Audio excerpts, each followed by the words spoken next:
பங்குனி உத்திரத்தை முன்னிட்டு சென்னை வடபழனி முருகன் கோயிலில் ஏராளமான பக்தர்கள் மனமுருகி சாமி தரிசனம் செய்து வருகிறார்கள். அதிகாலை 3 மணி முதலே பக்தர்கள் நீண்ட வரிசையில் காத்திருந்து வழிபட்டு வரக்கூடிய நிலையில் இதுகுறித்த கூடுதல் விவரங்களை எமது செய்தியாளர் ராஜேஷ் வழங்க கேட்கலாம். ராஜேஷ், தற்போது வடபழனியில் பங்குனி உத்திர திருவிழா எந்த அளவுக்கு கோலாகலமாக கொண்டாடப்பட்டு வருது? அங்க பக்தர்களுக்கு தேவையான ஏற்பாடுகள் எல்லாம் செய்யப்பட்டிருக்கா?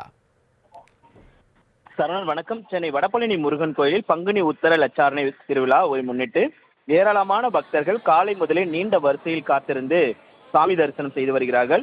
பால்குடம் எடுத்தும் காவடி எடுத்தும் பக்தர்கள் நேர்த்திக்கடன் செலுத்தி வருகிறார்கள். பக்தர்கள் வருகை அதிக அளவு உள்ள நிலையில் தடுப்புகள் அமைத்து அதன் வழியாகவே பக்தர்கள் உள்ளே அனுமதிக்கப்பட்டு வருகிறார்கள்.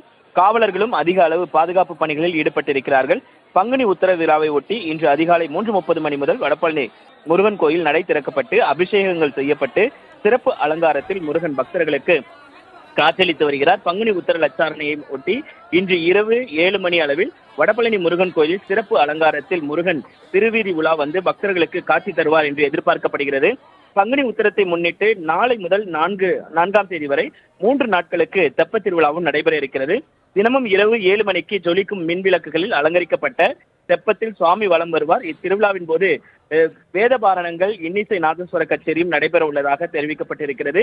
இன்று முதல் அடுத்த 4 நாட்களுக்கு பால்குட காவடி எடுத்து வருபவர்கள் மற்றும் முதியவர்கள் மற்றும் கர்ப்பிணி பெண்களுக்கு தனியாக தடுப்புகள் அமைக்கப்பட்டு அதன் வழியாகவே உள்ளே அனுமதிக்கப்பட்டு வருகிறார்கள். இன்று நாள் முழுவதும் கோயில் நடை திறந்திருக்கும் எனவும் இன்றைய தினம் வடபழனி முருகன் கோயில் பக்தர்களுக்கு அன்னதானம் வழங்கப்பட்டு வருகிறது. சென்னை மட்டுமல்லாது அதனை சுற்றி இருக்கக்கூடிய பல மாவட்டங்களில் இருந்து ஏராளமான பக்தர்கள் முருகன் கோயிலுக்கு வந்து சாமி தரிசனம் செய்து வருகின்றனர். சரவணன்.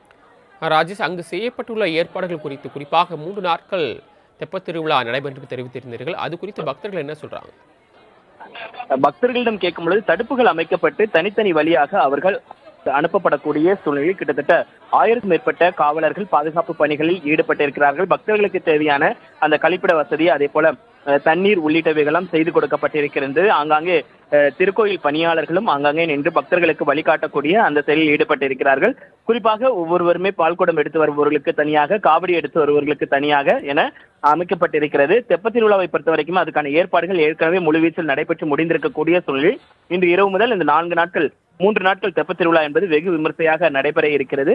பக்தர்கள் வருகைக்கு ஏற்ப அதற்கான பாதுகாப்பு ஏற்பாடுகளும் கோயில் நிர்வாகம் சார்பாக செய்யப்பட்டிருக்கிறது. சரவணன்.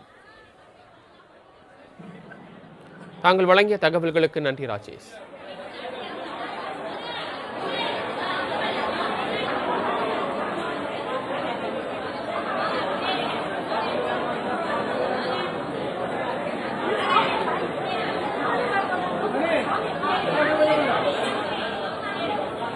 What is this?